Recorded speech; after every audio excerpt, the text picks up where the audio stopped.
Blighty Boxing with Frank Warren and Queensbury Promotions here with, well, the guru of Southampton boxing, Mr. Wayne Batten. How are you, sir? I'm good, Richard, thank you. Right, just for you, it's a case of updating on your thriving little stable.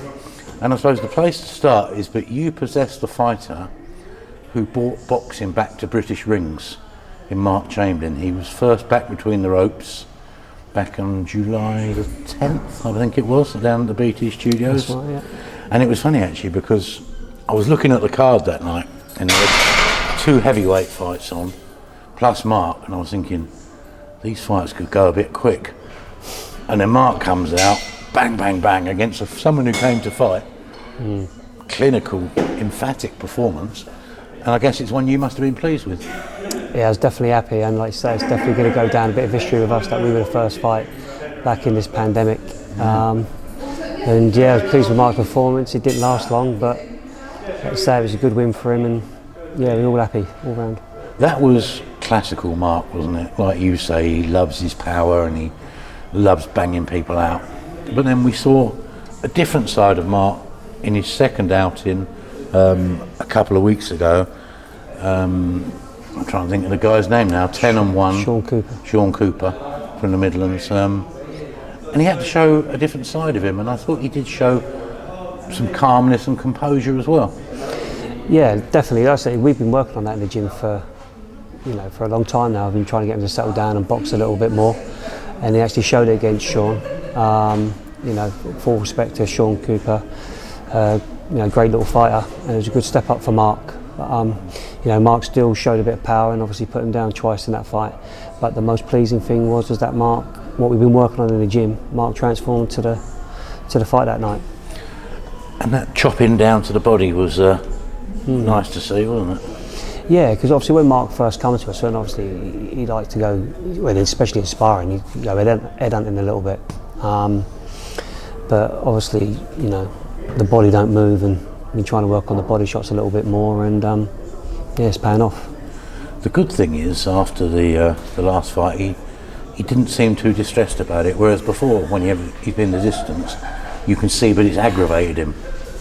This time he seemed happy with it. Yeah, you're spot on there, because obviously I think when he first turned pro, obviously he had a bit of a reputation of being a bit of a puncher in the amateurs and heavy-handed, and we know that as you go up in levels, obviously through boxing, obviously he knows he ain't going to just be able to just hit him and they're going to go over, and he's going to have to learn to box a little bit and soften them up a little bit, and then maybe stop them or outbox them completely.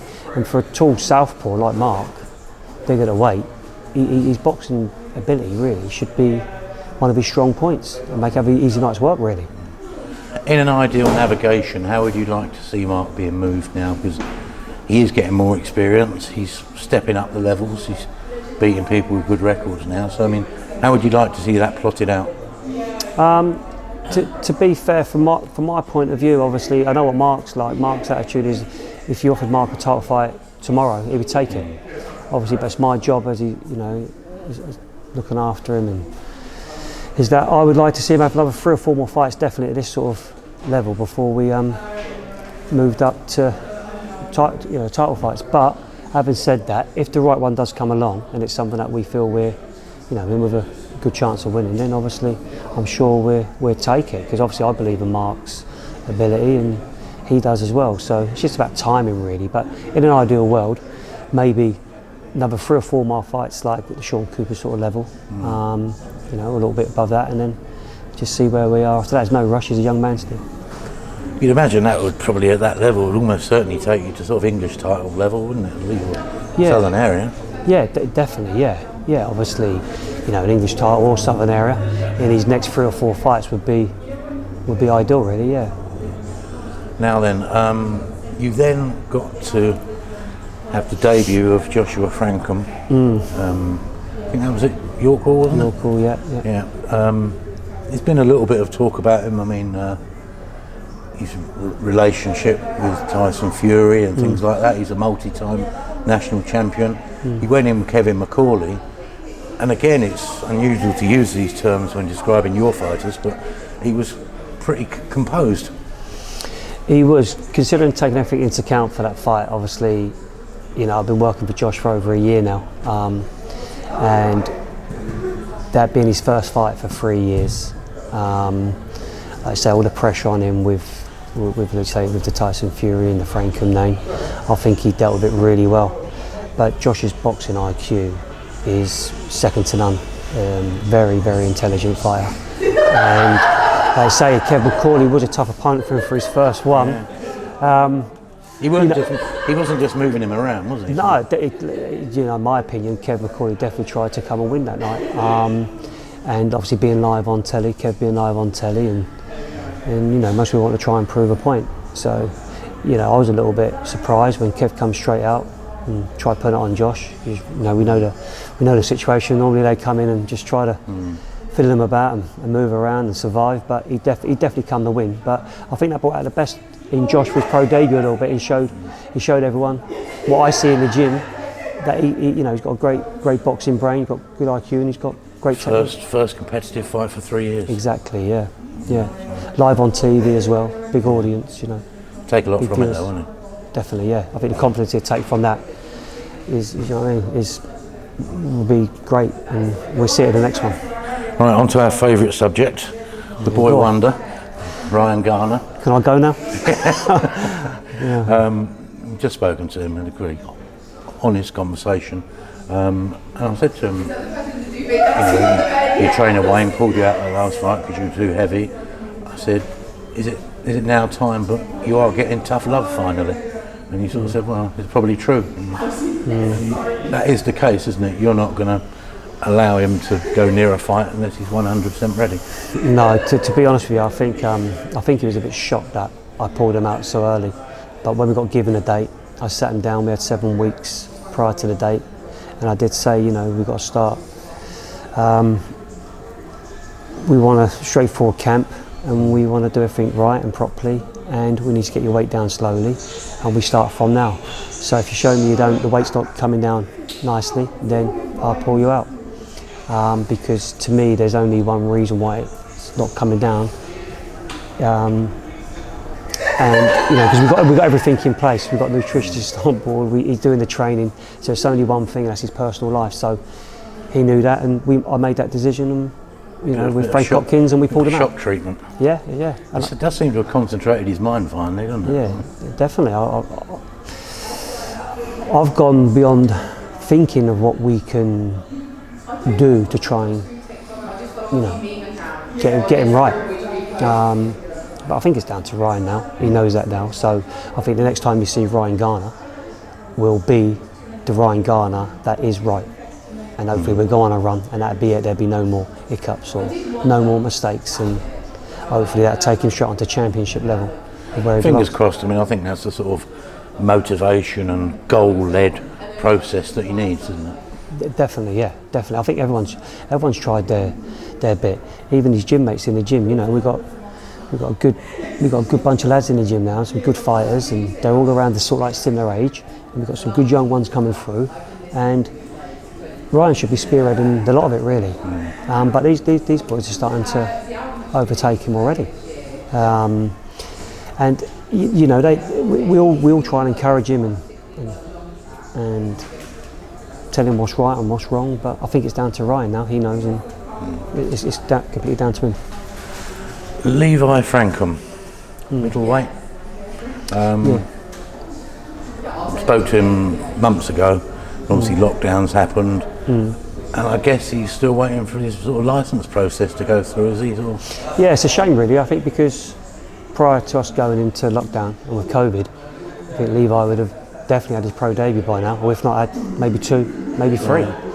But there's been a backlog, I believe. There's been a backlog, yeah. So everything's in place at the moment. We're just waiting for his interview date, which I'm hoping will be next month.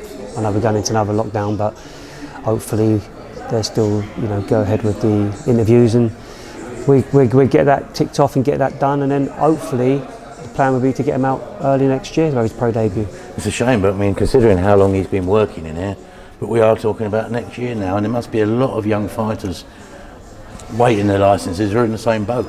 Yeah, definitely. Yeah, I think the positive you can take out of that is that even because it's been stalled a little bit and it's take longer, I've seen them develop in the gym more. Yes. Yeah. And where they're young, they're so keen. These are fighting men, these boys. They just want to get in there and box. That's what they love, that's what they do. And Levi would have his pro debut tomorrow, but my job as his coach, the positive thing about it and the nice thing is that I've seen them actually develop even more now with a little bit more time. Well, this is his school, isn't it? Yeah, exactly, yeah. So, The sort of downside of current boxing with no off-TV fights, you've got Jamie Chamberlain, and I suppose he's one that's suffering for, no small hall boxing at the moment. I mean, have you managed to? Is he still training? Is he staying motivated, or is he just thinking, right, just going to have to park this till next year? So. Yeah, it's a shame really with Jamie because, like I say, all the other fighters in the gym are all obviously contracted and with Frank, and I do feel for him a little bit. But he's had that bit of experience. He's had 3 fights, won 3, and I've said to him, just keep your eye in, keep in the gym ticking over, because in this current situation, an opportunity could come up. We've already seen a couple of upsets where the prospects got beat. And it has levelled up, hasn't it? Yeah. Exactly. So, but Jamie is one of them that he's his personal life, and he lives a good life. He's always dieting when he's not even fighting. He's always dieting. He's one of them. So he's ready to go at short notice. And if an opportunity comes up, then he might get it. Now then, this is a gym and operation you've got where you're sort of sowing the seeds for your future prosperity with the amateurs. And I understand, you've got a highly successful group of amateurs who sort of come in the evenings most of the time. Some of them approaching 18. So you think in the future is looking good next year for probably swelling your professional ranks and getting a good little group together? Yeah, definitely. I don't think by this time next year we'll have another 3 fighters, hopefully.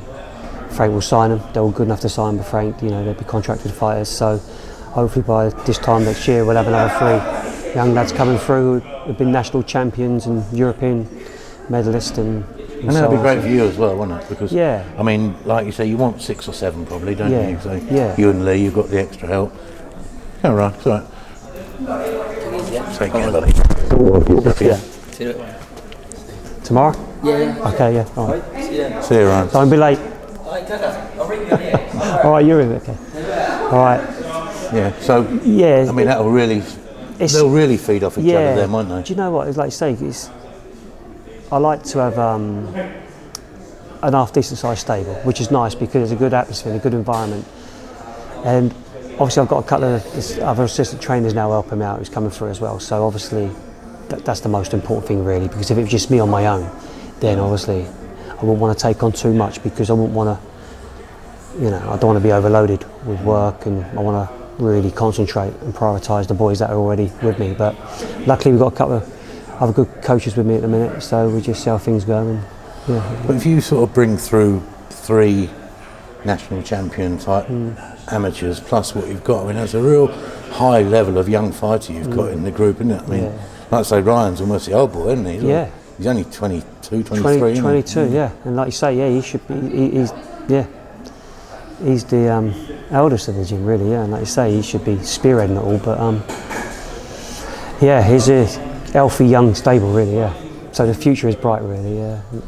Absolutely. Wayne, thank you, mate. Thanks, Rich. Pleasure. Mate.